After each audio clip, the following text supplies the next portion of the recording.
तो यहाँ पे एसएससी जीडी आलसेट जीके जीएस का एनालिसिस करवा रहे हैं। आपने पहले भी देख लिया होगा, हमारा यूट्यूब चैनल है सॉल्यूशन पॉइंट के नाम से, जिस पर हम लोग डेली के जितने भी एसएससी जीडी के अभी पेपर चल रहे हैं उनकी सभी शिफ्टों का एनालिसिस करके यूट्यूब पर डालते हैं। तो आप सभी वहाँ पर जाकर सारी वीडियो जरूर देख लें। यहाँ पर आज 29/2/2024 की जितनी भी 4 शिफ्ट हुई हैं उन सभी के जीके के क्वेश्चन यहाँ पर हमने एकत्रित किए हैं और उन्हीं सभी का एनालिसिस आपको करवा रहे हैं।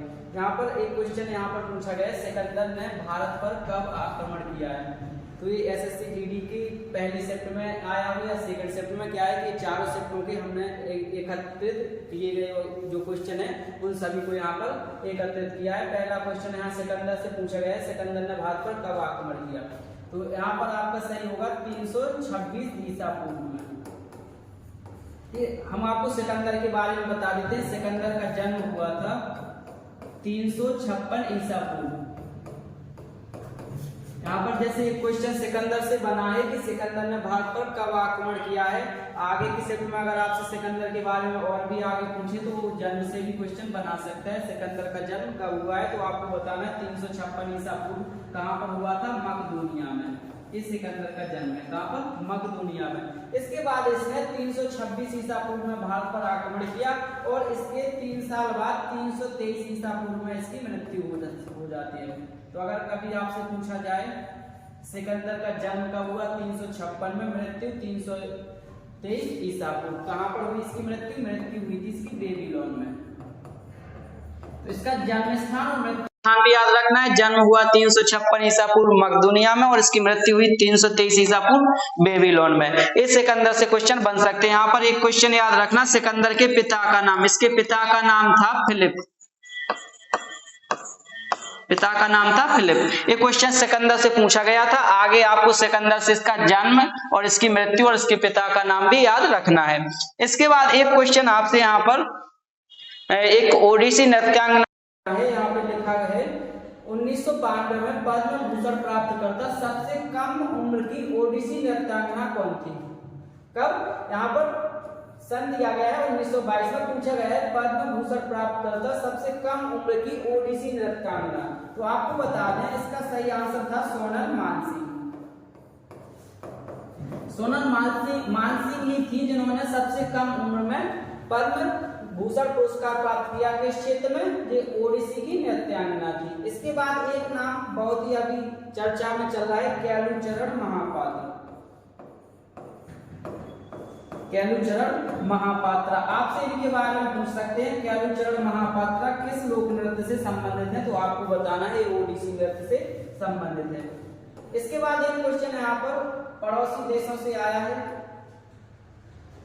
यहाँ पर क्वेश्चन बना है भारत किस देश के साथ सीमा साझा नहीं करता है। यहाँ 4 ऑप्शन दिए गए थे। एक ऑप्शन में होगा यहाँ पर पाकिस्तान, ठीक है, जैसे कि ऑप्शन करके देगा यहाँ पर, दूसरा देगा यहाँ पर म्यांमार, एक ऑप्शन इसमें बांग्लादेश और इसके साथ में एक ऑप्शन आया था मालदीव। तो आपको बता दें मालदीव भारत से सीमा साझा नहीं करता। इस क्वेश्चन का सही आंसर मालदीव था। तो आपको भारत के जितने भी पड़ोसी देश हैं उनको पढ़कर जाना है। इसके बाद यहाँ पर एक परिवहन से संबंधित एक क्वेश्चन पूछा गया है।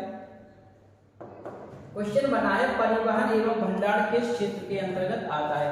तो देखिए जैसे कि हम जीके जीएस का एनालिसिस करवा रहे हैं और हमारे यूट्यूब पर वीडियो भी पड़ी हुई हैं, तो हमने ऐसा यहाँ से देखा कि जो पुराने पेपर होते जा रहे हैं जीडी के, उसमें जो वही क्वेश्चन है वो आगे के क्वेश्चनों में रिपीट हो रहे हैं। जैसे यहाँ पर एक परिवहन से क्वेश्चन आया, इससे पहले वाली शिफ्टों में भी ये क्वेश्चन पूछा गया है। यहाँ पर परिवहन एवं भंडार किस क्षेत्र के अंतर्गत आता है। इसका सही आंसर था सेवा क्षेत्र, जिसको तृतीयक क्षेत्र के नाम से भी जाना जाता है। तृतीयक क्षेत्र, ठीक है, इसका सही आंसर था सेवा क्षेत्र। इसके बाद एक क्वेश्चन यहाँ फिक्की से पूछा गया है, फिक्की की स्थापना कब हुई है। तो आपको बताना फिक्की की स्थापना हुई थी 1927 ईस्वी में। अब इसके अध्यक्ष भी आगे की सेक्शन में अगर इसके अध्यक्ष पूछा जाए तो आपको अध्यक्ष बताना है अनीस शाह। फिक्की के अध्यक्ष कौन है वर्तमान में, अनीस शाह। इसको नोट जरूर कर लेना। इसके बाद 2011 की जनगणना, हर एक शिफ्ट में 2011 की जनगणना से एक क्वेश्चन बन ही रहा है। यहाँ पर क्वेश्चन बना है 2011 की जनगणना के अनुसार पूर्वोत्तर राज्य में सर्वाधिक साक्षरता दर किस राज्य की है। यहाँ पर एक चीज देखना आप, यहाँ पे पूर्वोत्तर राज्य दिया गया है, यहाँ पे भारत की बात नहीं हुई, पूर्वोत्तर राज्य में। अगर वो पूछता भारत में सर्वाधिक साक्षरता दर किसकी है तब आपको बताना था केरल, लेकिन यहाँ उसने पूर्वोत्तर राज्य दिया था, तो इसका सही आंसर था मिजोरम। मिजोरम इसकी साक्षरता दर है 91.30%। ये किसकी है? मिजोरम की। यहाँ आपसे भारत की साक्षरता दर पूछेगा तो सबसे ज्यादा कहाँ की होगी? केरल की। केरल की कितनी है? 93 ऐसे कुछ करके 93.41 के समथिंग है। ठीक है, तो आपको ये चीज याद करके जाना है। यहाँ पे आपसे पूर्वोत्तर राज्य की पूछा गया तो इसका आंसर था मिजोरम। इसके बाद एक क्वेश्चन यहाँ पर एलोरा से पूछा गया है। एलोरा की गुफाएं किस राज्य में हैं? एलोरा की गुफाएं किस राज्य में? तो आपको बता दें एलोरा की गुफाएं हैं महाराष्ट्र में। इस क्वेश्चन का सही आंसर था महाराष्ट्र। एक क्वेश्चन शतरंज खेल से बना है। आपसे पूछा गया है शतरंज खेल में सेटलमेंट को क्या कहा जाता है। इससे शब्द इसको कुछ ना कुछ कहते तो होंगे, कोई ना कोई शब्द होगा, वही आपसे पूछा गया सेटलमेंट को क्या कहते हैं। तो इसका सही आंसर था जिच, उसको कहते हैं जिच। ठीक है, इसके बाद एक क्वेश्चन आपसे बना है यहाँ पर, विदेश में माल का बेचा जाना क्या कहलाता है। विदेश में माल का बेचा जाना, विदेश से माल को मंगवाना, इन सब के बारे में आपको पूछा गया है। माल का बेचा जाना, तो किसी भी चीज को बेचना, देश से जब अपन किसी भी दूसरे देश को बेचेंगे अपने देश से तो उसको बोलेंगे अपन निर्यात। तो बेचना क्या कहलाएगा? बेचना कहलाएगा निर्यात। और जब अपन किसी देश से कोई चीज मंगाते हैं तो किसी चीज से, किसी भी देश से कोई भी चीज मंगाया जाना क्या कहलाया जाता है? उसको कहते हैं अपन क्या? आयात। तो अगर अपन ने विदेश से किसी वस्तु को मंगवाया तो उसको बोलेंगे अपन निर्यात। और विदेश में किसी वस्तु को भेजा तो उसको क्या बोलेंगे? विदेश में किसी वस्तु को भेजा तो उसको बोलेंगे निर्यात, और वहां से मंगवाया तो आयात बोलेंगे। यहाँ आपसे पूछा गया बेचा जाना, यानी अपन विदेश को कोई वस्तु दे रहे हैं, तो दे रहे हैं तो क्या कर रहे हैं? निर्यात कर रहे हैं। और विदेश से अगर कोई वस्तु मंगा रहे हैं तो उसको बोलते हैं आयात। सर्वोच्च न्यायालय से एक क्वेश्चन बनाया। संविधान के 2 से 3 क्वेश्चन हर एक शिफ्ट में पूछे जा रहे हैं। यहाँ पर दिया गया है सर्वोच्च न्यायालय किस अनुच्छेद के तहत रिट जारी करता है। तो आपको बता दें एक आर्टिकल है संविधान में, आर्टिकल 32, इसको बोलते हैं संवैधानिक उपचारों का अधिकार।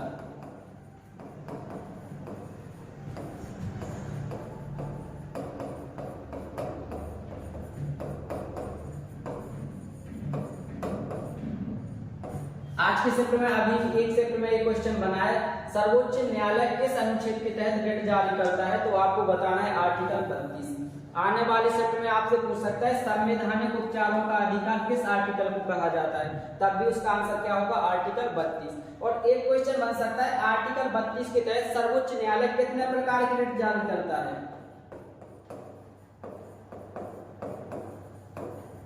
एक क्वेश्चन बनेगा आर्टिकल 32 के तहत सर्वोच्च न्यायालय कितने प्रकार की रिट जारी करता है। तो आपको बता दें सर्वोच्च न्यायालय इसके तहत 5 प्रकार की रिट जारी करता है। और 5 प्रकार की रिट कौन कौन सी हो सकती है? पहला है बंदी प्रत्यक्षीकरण,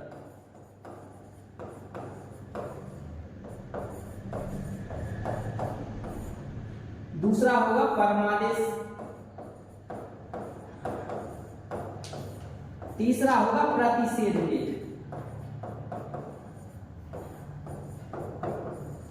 इसके बाद होगा उत्प्रेषण लेख,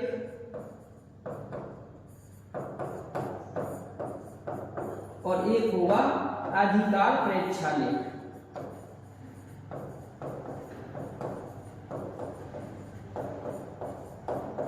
तो आपको ये 5 प्रकार की रिटें याद रखना है कि सर्वोच्च न्यायालय कौन कौन सी 5 प्रकार की रिट जारी करता है। आगे चलकर एग्जामिनर बना दे क्वेश्चन, निम्न में से कौन सी रिट सर्वोच्च न्यायालय के द्वारा जारी की जा सकती है। एक इनमें से ऑप्शन दे देगा, 3 कहीं और से दे देगा। तो आपको ये चारों ही ऑप्शन, चारों ही विकल्प याद होने चाहिए। पहले कौन सी? बंदी प्रत्यक्षीकरण, पहली रिट। दूसरा करेगा परमादेश, प्रतिषेध लेख, उत्प्रेषण लेख और अधिकार प्रेक्षा लेख। 5 रिट है जो सर्वोच्च न्यायालय जारी करता है। इसके बाद आर्टिकल से क्वेश्चन, आर्टिकल 19 1 का बी पूछा गया है।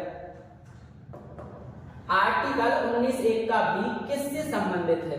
तो आपको बता दें आर्टिकल 19 क्या है। आर्टिकल 19 है प्रेस की स्वतंत्रता, इसी को बोलते हैं अभिव्यक्ति की स्वतंत्रता, बोलने की स्वतंत्रता।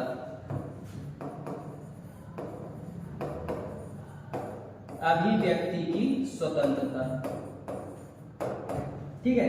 तो इसमें आर्टिकल 19 में के जो भाग हैं वो दिए गए हैं। यहाँ पर आपसे 19(1) का बी पूछा गया है, तो हम आपको 19 के जितने भी यहाँ से क्वेश्चन बनेंगे उन सभी को करवा देते हैं। यहाँ पे 19 पहले तो 19(1) लिख के यहाँ पर बता रहे हैं 19(1), ठीक है। इसमें होता है बोलने की स्वतंत्रता, ठीक है, शॉर्ट में लिख देते। यहाँ पर दूसरा होता है शांतिपूर्ण बिना हथियारों के सभा करने की स्वतंत्रता।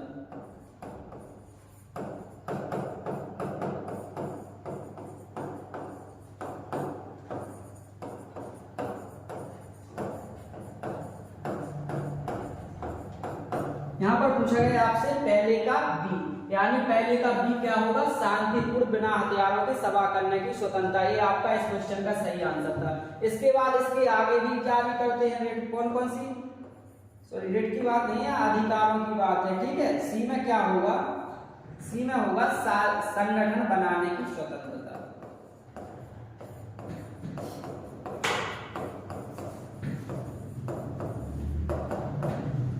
इसके बाद डी में होगा आवागमन की स्वतंत्रता।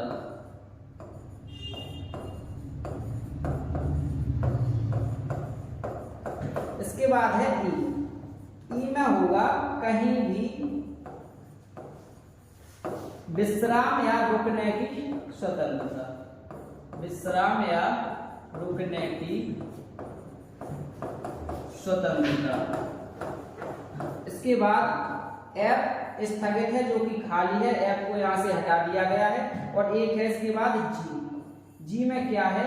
जी में है कहीं भी आप व्यापार कर सकते हैं, तो व्यापार करने की स्वतंत्रता।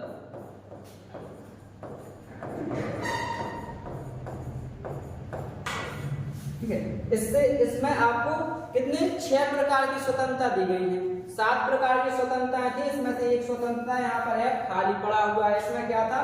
संपत्ति की स्वतंत्रता, संपत्ति वाली यहाँ से हटा दी गई है, ठीक है। तो एफ खाली पड़ा है। अब यहाँ पर आर्टिकल 19 से पूछा गया था, तो आपको बताना है अगर आर्टिकल 19 केवल 19 पूछा जाए तो आपको बताना है अभिव्यक्ति या बोलने की स्वतंत्रता। अगर वो पूछे 19(a) तो इसमें भी आपको बताना 19(a) का एक क्या है, उसमें दिया गया है बोलने या प्रेस की स्वतंत्रता। वो बोले बी में क्या है, तो आपको बताना है शांतिपूर्ण बिना हथियारों की सभा करने की स्वतंत्रता। आप कहीं भी किसी भी सार्वजनिक स्थल पर शांतिपूर्ण ढंग से बिना हथियारों की सभा कर सकते हैं। इसके बाद वो सी में बता रहे हैं कि तुम संगठन बना सकते हो, ग्रुप बना सकते हो। इसके बाद डी में स्वतंत्रता दी गई आवागमन की, तुम देश के किसी भी हिस्से में आवागमन कर सकते हो। इसके बाद 19(e) में दिया गया है कि आप अगर कहीं भी जा रहे हो तो आपको वहां पर रुकने की भी स्वतंत्रता है। एफ यहाँ पर खाली है, संपत्ति का अधिकार अब आपका अधिकार नहीं है, वो कानूनी अधिकार है। इसके बाद जी में दिया गया है व्यापार करने की स्वतंत्रता, आप देश के किसी भी कोने में जाकर व्यापार कर सकते हो। तो आर्टिकल 19 के तहत 6 प्रकार की स्वतंत्रता प्रदान की गई है। इसके बाद एक क्वेश्चन यहाँ पर पूछा गया था, हरमनप्रीत कौर किस खेल से संबंधित है? तो आपको बता दें इसका सही आंसर था हॉकी। हरमनप्रीत कौर हॉकी से संबंधित है, हॉकी खेलती हैं। इसके बाद एक क्वेश्चन वायुसेना के उप प्रमुख से पूछा गया है। इससे पहले वाली सेट में हमने एनालिसिस करवाया था जिसका, उसमें वायुसेना के अध्यक्ष पूछे गए थे आपसे, और हमने बताया भी था कि अगर इससे आगे भी क्वेश्चन बन सकते हैं, तो आज उन्होंने उप प्रमुख पूछ लिया है। तो इनके अध्यक्ष जो है, अध्यक्ष थे BR चौधरी। आज के सेक्टर में क्या पूछा गया? उप प्रमुख। तो इसके उप प्रमुख हैं एयर मार्शल अमरप्रीत। तो इसको अब आने वाली आगे के सेक्टर में भी एक क्वेश्चन रिपीट हो सकता है। वायुसेना के अध्यक्ष BR चौधरी, उप प्रमुख कौन है? Air marshal Amarpreet. इसके बाद एक क्वेश्चन पूछा गया, भारत में ओशुअली पर्व किस स्थान पर मनाया जाता है? तो इसका सही आंसर था निकोबार द्वीप समूह में। कहां मनाया जाता है? निकोबार द्वीप। ठीक है। एक क्वेश्चन यहाँ पर पूछा गया, अपर्णा पोपट किस खेल से संबंधित है? तो आपको बता दें अपर्णा पोपट बैडमिंटन से संबंधित है। इसका सही आंसर था बैडमिंटन। खेल से 1 से 2 क्वेश्चन हर एक शिफ्ट में आ ही रहे हैं, तो खेल को अच्छे से पढ़ें। इसके बाद दिया गया है, ठोस कार्बन डाइऑक्साइड को किस अन्य नाम से जाना जाता है? ठीक है, यहाँ पर एक नाम दिया गया है ठोस कार्बन डाइऑक्साइड, और इसको किस नाम से जाना जाता है पूछा गया, तो इसको अपन जान सकते हैं शुष्क बर्फ के नाम से, शुष्क बर्फ।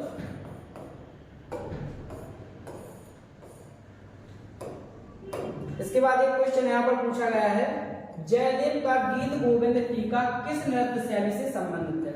यहाँ पर एक का जो गीत गोविंद की बात हो रही है, एक क्वेश्चन पलट के पूछ सकते हैं, गीत गोविंद किसकी रचना है?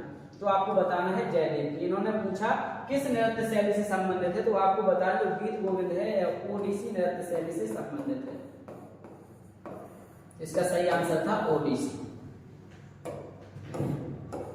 इसके बाद एक उत्सव पूछा गया है, कौन सा? बैसाखी। बैसाखी उत्सव किस राज्य में मनाया जाता है? तो इसका सही आंसर होगा पंजाब।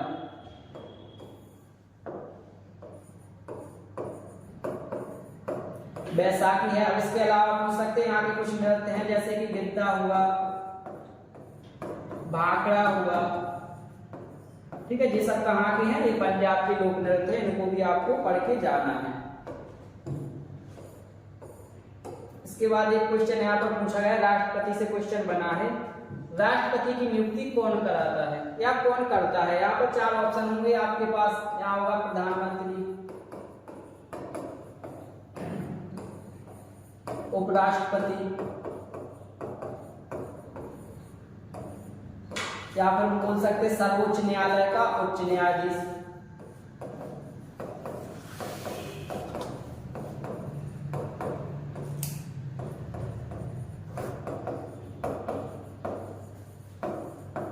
ठीक है, और एक ऑप्शन 4 था, इनमें से कोई नहीं।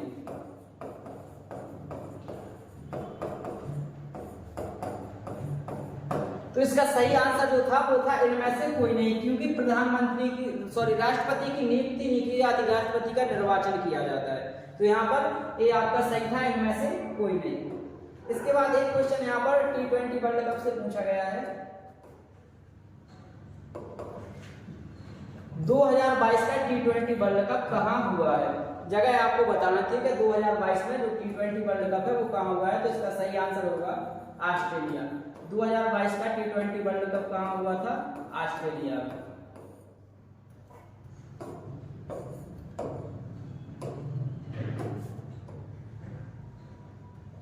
यहाँ पर एक क्वेश्चन पूछा गया, होला मोहल्ला किस राज्य से संबंधित उत्सव है?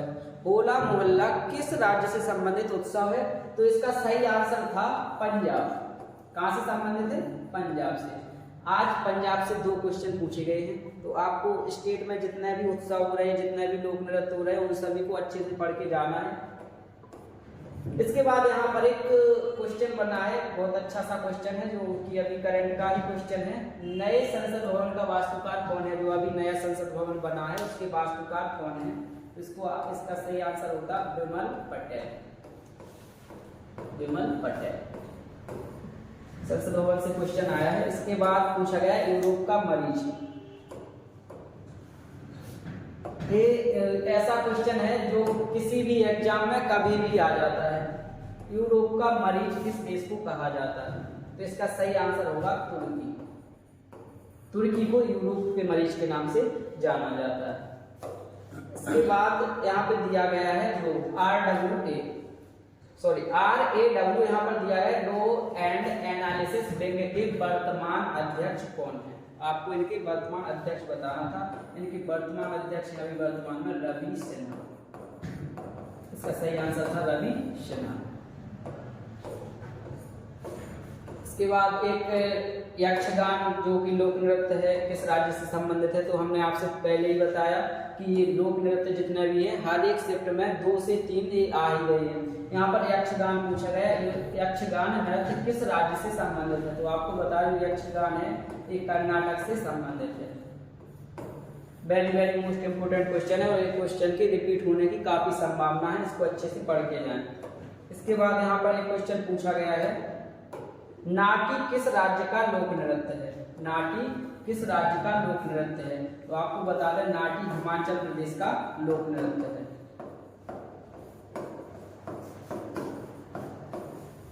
तो जो जीके के जितने भी क्वेश्चन हैं, जो चारों शिफ्टों के इतने ही क्वेश्चन प्राप्त हुए हैं जिनका एनालिसिस हमने करवा दिया है, और जो भी 1 तारीख के जितने भी चारों शिफ्ट पे हैं उनका भी एनालिसिस हमारे चैनल पर डाल दिया जाएगा। तो आप सभी चैनल से जरूर बने रहें, चैनल को सब्सक्राइब करें ताकि हमारा जो भी आने वाले जितने भी वीडियो का नोटिफिकेशन है आप तक पहुंच सके। और सभी वीडियो जितनी भी हमारे चैनल पर वीडियो डली हैं अभी एसएससी जीडी की, उन सभी को देखकर जाएं क्योंकि वहां से क्वेश्चन काफी हद तक रिपीट हो रहे हैं। और आप सभी को हम अपनी क्लास के बारे में बता दें तो हमारी संस्था की तरफ से ऑनलाइन और ऑफलाइन दोनों ही प्रकार की क्लास चलाई जा रही हैं। जीके की क्लास उपलब्ध है आपको सुबह 11 बजे और शाम के 4 बजे से स्टार्ट होती है। तो जितने भी बच्चे हमारी संस्था से जुड़ना चाहते हैं स्क्रीन पर आपको एक नंबर दिया जाएगा, उस पर आप संपर्क करें और हमारी संस्था में जल्द से जल्द जुड़ें क्योंकि यहाँ पर अभी 0 लेवल से अच्छी तैयारी करवाई जा रही है। आपको 0 से हीरो तक पहुंचाने का पूरा टारगेट लिया गया है और जीके का आपको बिल्कुल 0 मतलब वीक पॉइंट से लेके हायर पॉइंट तक आपको ले जाया जाएगा। हर एक सब्जेक्ट जीके में, जैसे साइंस भी ले लो आप, फिजिक्स केमिस्ट्री बायो, इसके बाद आप जीएस में जाओ और बाकी subject history geography polity economics environment, सभी प्रकार के जीके के सब्जेक्टों को अच्छी तरह से कवर किया जा रहा है। तो आप जल्द से जल्द हमारी संस्था से जुड़े ताकि आपको सभी चीजें आसानी से उपलब्ध हो सके और स्क्रीन पर दिए गए नंबर पर संपर्क करें।